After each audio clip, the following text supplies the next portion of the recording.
आइए प्रेम से पुरुषोत्तम मास के शुक्ल पक्ष की कमला नाम की एकादशी की कथा श्रवण करते हैं। युधिष्ठिर ने पूछा, हे भगवान, अब मैं भगवान विष्णु के उत्तम व्रत का जो सब पापों को हर लेने वाली तथा प्रति मनुष्यों को मनवांक्षित फल देने वाली हो, ऐसी कथा श्रवण करना चाहते हैं। हे जनार्दन, पुरुषोत्तम मास की एकादशी की कथा कहिए, उसका क्या फल है और उसमें किस देवता का पूजन किया जाता है। प्रभु, उसमें क्या दान करा जाए, उसका क्या पुण्य है और मनुष्यों को क्या करना चाहिए, उस समय कैसे स्नान किया जाता है, किस मंत्र का जप किया जाता है और किस प्रकार की पूजा विधि बताई गई है। हे पुरुषोत्तम मास में किस अन्न का भोजन उत्तम है, आप कृपा करके हमको बतलाइए। भगवान कृष्ण कहते हैं, राजेंद्र, अधिक मास आने पर जो एकादशी होती है उसका नाम है कमला नाम की एकादशी। ये तिथि में बहुत ही उत्तम तिथि है। इसके व्रत के प्रभाव से लक्ष्मी अनुकूल होती है।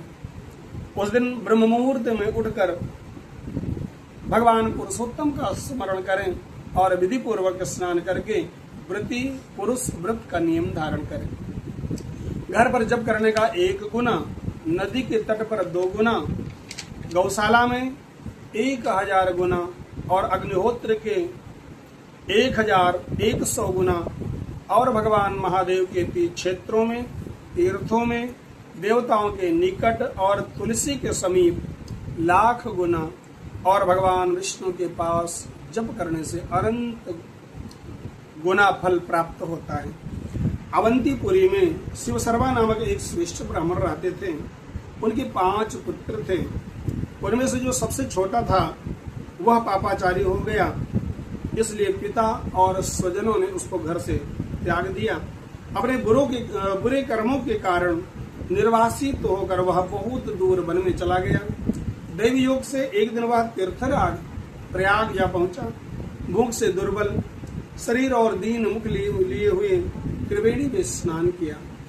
फिर क्षुधा से पीड़ित होकर वह मुनियों के आश्रम खोजने लगा। इतने में वहां एक हरिमित्र मुनि का उत्तम आश्रम दिखाई दिया। पुरुषोत्तम मास में वहां बहुत से मनुष्य एकत्र हुए थे।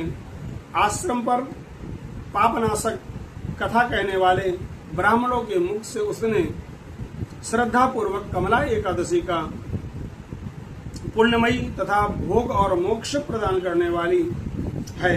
जय शर्मा ने विधि पूर्वक कमला एकादशी की कथा सुनकर उन सब मुनियों के साथ आश्रम में ही व्रत किया।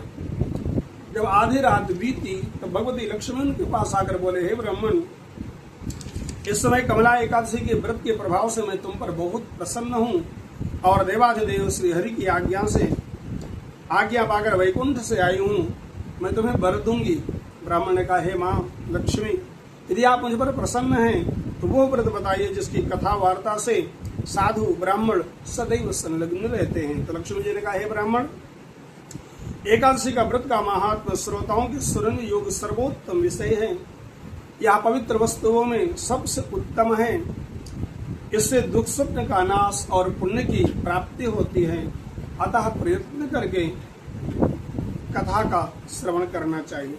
उत्तम पुरुष श्रद्धा से युक्त होकर एक या आधे श्लोक का पाठ करने से भी करोड़ों महापातकों के तत्काल मुक्त हो जाते हैं। जैसे मासों में पुरुषोत्तम मास, पक्षियों में गरुड़, नदियों में गंगा श्रेष्ठ है, उसी प्रकार तिथियों में द्वादशी तिथि उत्तम है।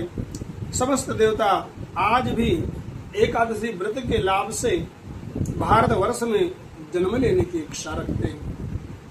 देवगण सदा ही रोग शोक से रहित भगवान नारायण का पूजन करते हैं। जो लोग मेरे प्रभु भगवान नारायण के नाम का सदा भक्ति पूर्वक जप करते हैं, उनकी ब्रह्मा आदि देवता भी सर्वत्र पूजा करते हैं। जो लोग श्री हरि के नाम में संलग्न हैं, उनकी लीला कथाओं में, कीर्तन में तत्पर हैं तथा निरंतर श्री हरि की पूजा में प्रवृत्त रहते हैं, वो मनुष्य कलियुग में कृतार्थ है। यदि दिन में एकादशी और द्वादशी हो और रात्रि बीते बीते त्रयोदशी आ जाए, उस त्रयोदशी में पारण से 100 यज्ञों का फल प्राप्त होता है। व्रत करने वाला पुरुष चक्र सुदर्शनधारी देवादिदेव भगवान विष्णु के समक्ष निम्नांकित मंत्र का उच्चारण करके भक्ति भाव से संतुष्ट होकर उपवास करें। एकादश्याम निराहारः स्थित्वा परेहनि भोक्ष्यामि पुंडरीकाक्ष शरणं मे भवात्युज।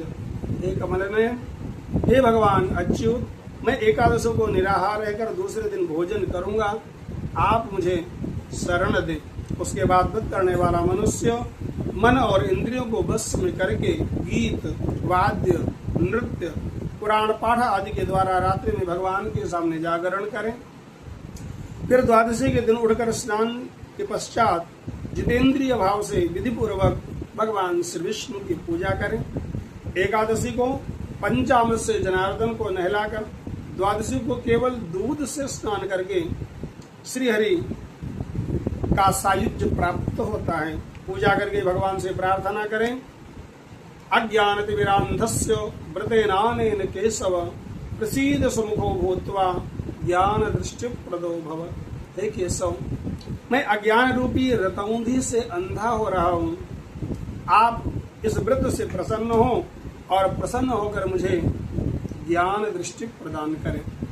इस प्रकार देवताओं के स्वामी देवादिदेव भगवान गदाधर से निवेदन करके भक्ति पूर्वक ब्राह्मणों को भोजन कराएं, उन्हें दक्षिणा दें। उसके बाद भगवान नारायण के शरणागत होकर बलिवेश्व की विधि से पंच महायज्ञों का अनुष्ठान करके स्वयं मौन हो अपने बंधु बांधवों के साथ भोजन करें।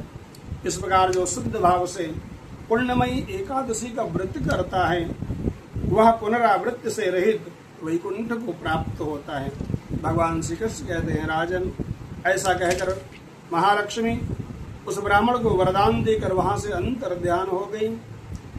फिर ब्राह्मण भी धनी होकर पिता के घर आया। इस प्रकार जो कमला का उत्तम व्रत करते हैं तथा एकादशी के दिन इसका महात्म सुनते हैं, वो सब पापों से मुक्त हो जाते हैं। जय श्री कृष्ण।